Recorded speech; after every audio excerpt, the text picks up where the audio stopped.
Hello అండి, అందరికీ welcome to Suhas cuisine. రెగ్యులర్గా ప్రతి ఇంట్లో ఉండేవే కదండి డిషెస్ క్లీన్ చేసుకోవడం, బట్టలు వాష్ చేసుకోవడం, ఇవన్నీ నేను కూడా అదే చేస్తున్నాను. ఇంకా వంట విషయానికి వస్తే ఈరోజు ఫిష్ పులుసు ప్రిపేర్ చేస్తున్నానండి, అలానే చికెన్ కర్రీ.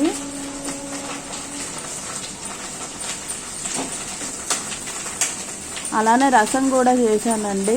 అంటే ఫిష్ పులుసు కాబట్టి రసం చాలా తక్కువే పెట్టాను ఈరోజు. ఇటుపక్క స్టవ్ పైన రసం కూడా రెడీ చేసేసానండి. చింతపండులో వాటర్ వేసేసి, ఈజీయే కదండి, తెలిసిందే కదా రసం ప్రాసెస్. అందులో సాల్ట్, నెక్స్ట్ పసుపు వేసుకోవడమేనండి. మరిగిన తర్వాత పోపు వేసుకోవడమే.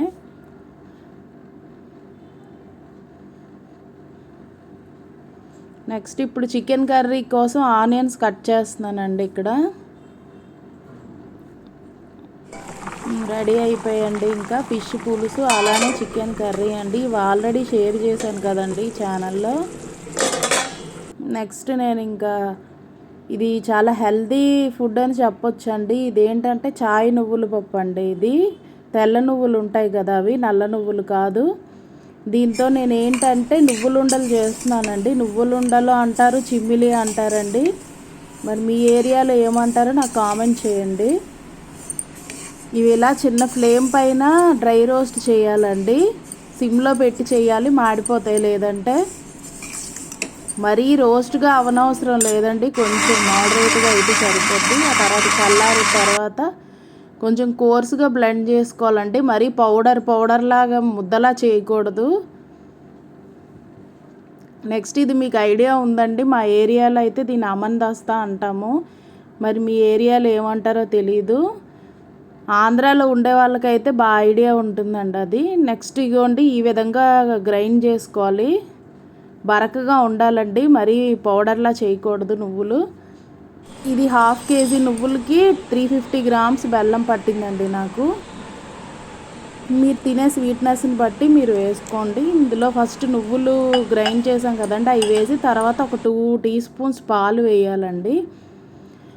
వేసి ఇది కొంచెం బాగా బ్లెండ్ అయ్యే విధంగా మనం దీన్ని బాగా దంచాలండి. ఇందులో వేసుకొని కొంచెం ప్రెషర్ పెట్టాలండి, అంత ఈజీగా అయితే అయిపోదు. ఇప్పుడు ఈ కొంచెం నలిగిన తర్వాత ఇందులో మనం బెల్లం వేసుకోవాలండి. బెల్లం యాడ్ చేయాలి. బాగా తరిగి పెట్టుకోవాలండి బెల్లం, లేదంటే ముక్కలు ముక్కలుగా తగులుతుంది మనం తినేటప్పుడు.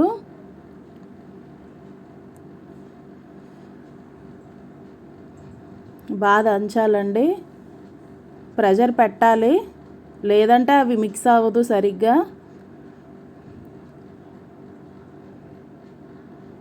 బెల్లం చూసుకుంటూ వేసుకోవాలండి. చూసారా, ఈ విధంగా మొత్తం అంతా అది మిక్స్ అయిపోవాలండి. బెల్లం నువ్వులు అనేవి అక్కడ మనకి కలర్ వేరువేరుగా కనిపించకుండా ఉండేంత వరకు మనం ఆ గరిటె తీసుకొని దాని సహాయంతో పైకి కిందకి చేస్తూ మొత్తం మిక్స్ అయ్యే విధంగా దంచాలండి. లేదంటే ఒక్కొక్క దగ్గర స్వీట్గా, ఒక్కొక్క దగ్గర చప్పగా అలా ఉంటుంది. అదిగోండి ఆ విధంగా మీరు కింద నుంచి పైకి ఒకసారి గరిటెతో కలుపుకోవాలి. బాగా దంచాలండి. కొంతమంది మిక్సీలో వేసేస్తారు కానీ అది అంత టేస్ట్గా అనిపించదండి, పేస్ట్లా అయిపోతుంది చిమ్మిలి. ఈ విధంగా ట్రెడిషనల్ పద్ధతిలో దంచుకుంటే చాలా టేస్ట్గా ఉంటుందండి. ఆయిల్ బాగా రిలీజ్ అవుతుంది.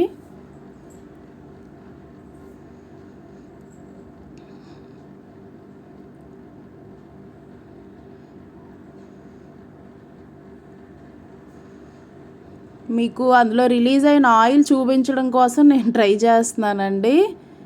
మీకు అది క్యాప్చర్ అవుతుందో లేదో తెలియదు కానండి, అదిగోండి చూస్తున్నారు కదా ఆయిల్ ఎలా వస్తుందో దంచుతుంటే, అదిగోండి కనిపిస్తుందా మీకు?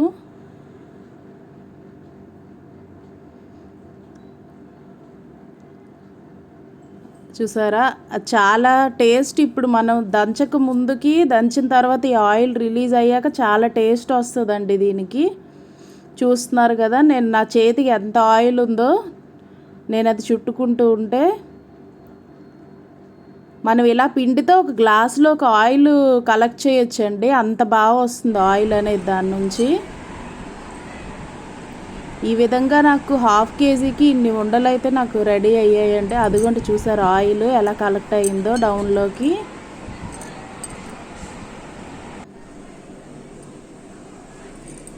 ఇదిగోండి ప్రతిదీ కూడా మనకి ఏంటంటే ఆయిలీగా చాలా బాగుంటుందండి. ఇది చాలా హెల్దీ రెసిపీ అండి. ఎవరికైనా ఐరన్ డెఫిషియన్సీ ప్రోటీన్ కావాలనుకు